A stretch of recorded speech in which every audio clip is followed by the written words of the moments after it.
urtetan gaude, Zarauzko zabortegian. Ikusten naizate irudie, milaka eta milaka tona hondakin, biziklatu daitezkenak alperrik galduta daudenak hemen.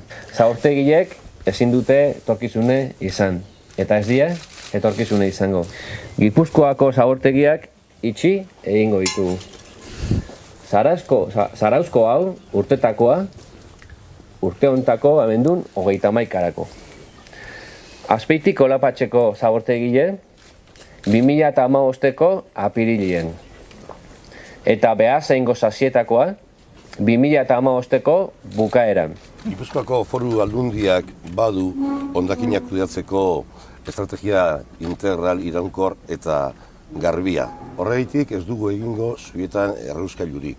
Horregatik Zubietan tratamentu mekaniko-biologikoko planta bat eraikiko dugu. Bergaran ari gara epelen ere kompostaje plan bat. Gipuzkoan ez da toksikorik erreko. Eta horretarako gaur egundaren zabortegi toksikoak itxi egingo ditugu.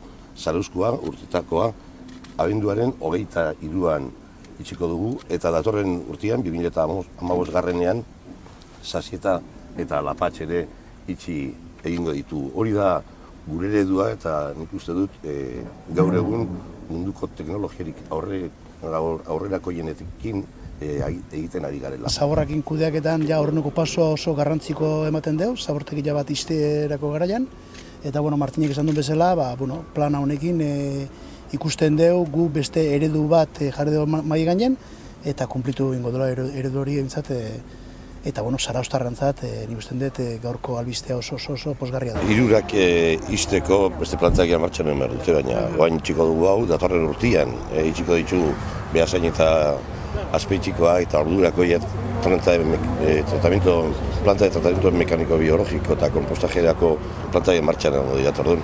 Bitartean, Lapatxera bidaliko dugu.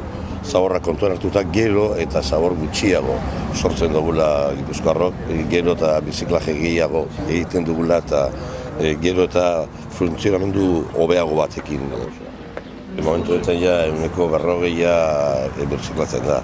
Beraz, oso denbora gutxian, martxan jarri dienean gaikako bilketa prozesu ezberdinak hainbeste herrietan, leku batzuetan 80% da birziklatzea lortu dute, beste batzuetan 40%. Baina uste dugu aurrera pausuak ematen ditugun neurrian herrietan eta aurrera pausuak ematen ditugunean planta berriak eraikitzen,